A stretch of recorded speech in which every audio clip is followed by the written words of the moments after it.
qu'un gouvernement a recours au 49.3 pour imposer un projet de loi. Ce n'est pas la première fois qu'un gouvernement utilise cette procédure la plus antidémocratique de notre Constitution.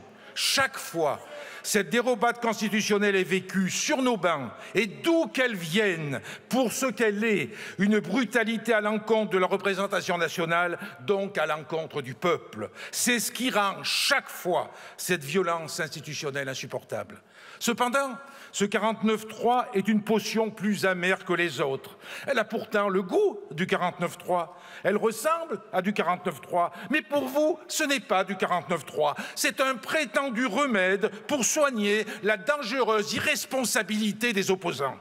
C'est selon vous un 49.3 pour faire vivre la démocratie. C'est comme si vous défiliez en Lamborghini pour sauver le climat. Votre élixir, Madame la Première ministre, votre élixir marquera l'histoire politique de notre pays. Je vous suggère de le mettre dans un bocal orné d'une étiquette 49.3, première cuvée, Élisabeth 2022. Vous poserez le bocal sur la cheminée de Matignon, elle servira à instruire les générations futures. Vous avez cependant oublié un ingrédient essentiel, le résultat issu des urnes aux législatives qui, en vous privant d'une majorité absolue, vous demande, vous oblige à gouverner autrement, à rééquilibrer les pouvoirs entre l'exécutif et le législatif.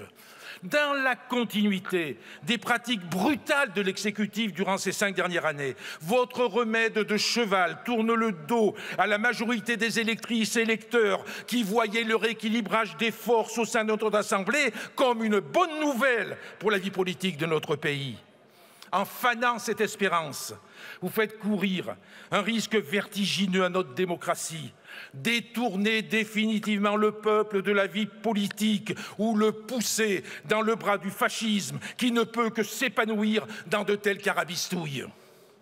Madame la Première ministre, ici même, lors de votre discours de politique générale, vous aviez pourtant promis de changer vos pratiques. Prétendant avoir entendu les Français, vous étiez engagé à un dialogue soutenu, à la recherche active de compromis. Mais aujourd'hui, imprégné de l'autoritarisme des maîtres à penser du nouveau monde, vous reniez vos engagements. Loin de répondre aux attentes de nos concitoyens par une revalorisation du Parlement et un rééquilibrage du pouvoir, vous avez préféré interrompre les débats en rejetant tout compromis. Ils avaient pourtant été trouvés à la faveur d'amendements adoptés au vu et su de tous. Mais l'Élysée, Bercy, Matignon ont cuisiné en vase clos un gloubi-boulga qui n'incorpore qu'une petite dizaine d'amendements des oppositions sur les 117 introduits dans le texte. Où est le compromis quand vous rayez d'un trait de plume ce que la majorité des représentants du peuple a voté? Où est le compromis quand l'amendement sur les superdividendes, adopté à l'initiative de membres de votre majorité, est écarté parce que le ministre des Finances aurait fait un chantage à la démission? Sans majorité, vous êtes contraints, dites-vous, d'user du 49.3. Mais avec une once de panache et une pincée de démocratie, vous auriez pu mener les débats à leur terme et enrichir votre projet de loi des amendements votés par une majorité de députés, votés par l'Assemblée nationale souveraine. Certes, j'en conviens, à moins d'un remaniement copernicien de votre texte, notre groupe n'aurait pas voté au final votre projet de loi, même amélioré ici ou là par quelques mesures, car votre budget pour la France traduit un projet politique qui n'est pas le nôtre. Un projet politique à rebours des attentes et des besoins de notre pays, qui traverse une crise d'une terrible violence pour les plus faibles, mais très favorable à une poignée. C'est vrai, nous aurions rejeté un budget poursuivant envers contre tout un agenda libéral et que ne compensent évidemment pas les quelques dispositifs prévus pour soutenir les ménages et les entreprises les plus en difficulté. Certes, les chèques que vous multipliez, comme le chèque énergie, le chèque inflation, la prime activité, seront un soulagement, car les plus pauvres ne peuvent se permettre de refuser l'aumône. Mais pour reprendre Victor Hugo, vous voulez le misérable secouru, nous voulons la misère supprimée.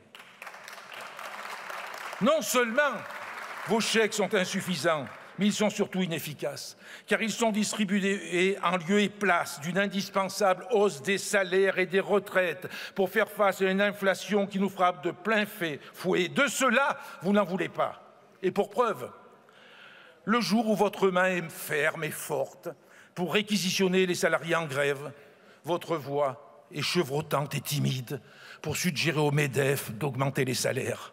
Ce sont pourtant ces hausses de salaire, via l'échelle mobile des salaires et la hausse significative du SMIC qu'il faut imposer sans trembler et sans tarder.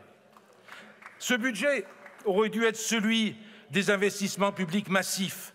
Notre pays a besoin de relocaliser une série de productions, de renouveler son mix énergétique, d'investir dans la rénovation thermique, de développer les transports publics, d'investir dans les hôpitaux. C'est ce qu'attendent les Français, c'est ce que nous proposons à travers le budget porté collectivement par les groupes de l'ANUPS. Ce n'est pas parce que vous avez décidé.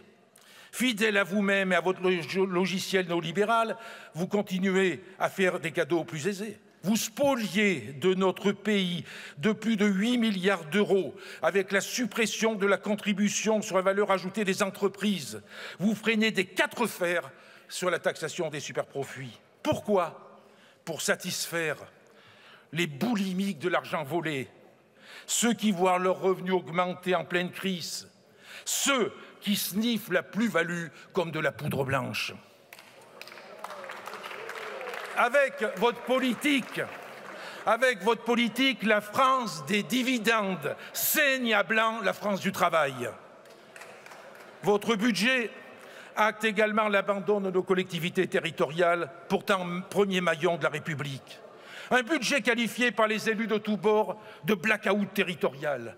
Après les baisses de la DGF et la suppression des impôts locaux, après la crise sanitaire qui a coûté près de 7 milliards d'euros aux collectivités, face à l'inflation et à l'explosion des factures énergétiques, vous auriez dû nous présenter des mesures à la hauteur pour nos concitoyens qui ont tant besoin de services publics pour les accompagner. Au lieu de cela, vous allez contraindre bon nombre de communes à fermer des équipements sportifs, à baisser le chauffage à 17 degrés dans les écoles, à réduire les plages horaires d'ouverture des bibliothèques. Votre budget confirme définitivement votre attachement idéologique à la dérégulation des marchés, malgré son coût phénoménal pour nos finances publiques. Le bouclier tarifaire sur les prix d'énergie coûte 45 milliards pour limiter la hausse des factures d'énergie, alors que les coûts réels de production sont aujourd'hui en France 10 fois moins élevés que le marché. Une absurdité au regard à la fois des profits engendrés par les énergéticiens et de la protection insuffisante apportée non seulement aux ménages les plus fragiles, mais aussi à nos TPE-PME qui sont au bord du gouffre. Les seuls profits de Total au premier semestre de 2022 ont été de 18,8 milliards d'euros. En échange, vous nous brandissez votre contribution européenne des énergéticiens qui ne rapportera que 200 millions d'euros en 2023. Alors oui, c'est vrai, les cris des Playmobil effarouchés me font plaisir à mes oreilles. Alors oui, c'est vrai, nous n'aurions pas voté votre projet de loi, même s'il intégrait des modifications à la marge que notre Assemblée aurait adoptées. Car si elles sont indispensables pour répondre à l'urgence, elles n'auraient pas suffi pour conduire à une politique de bifurcation solidaire et écologique. Les députés communistes et du groupe de la gauche démocrate et républicaine défendent un budget au service de la justice sociale et écologique, au service des laissés pour compte de la répartition des richesses, au service des collectivités territoriales, un budget au service de nos compatriotes des Outre-mer que la misère et la difficulté accablent, un budget au service du peuple. En faisant le choix d'un débat escamoté pour écarter toutes les modifications qu'aurait apporté la majorité des députés, Madame la Première ministre, Mesdames et Messieurs les ministres, vous avez marqué un décrochage irréversible avec le peuple. Les députés communistes et du groupe GDR voteront donc la motion de censure pour défendre un projet de gauche porté par les différents groupes de gauche de cette Assemblée. Ils ne voteront pas la motion du Rassemblement national porteuse d'un projet d'extrême droite mortifère et qui tourne le dos aux intérêts du peuple. Merci beaucoup.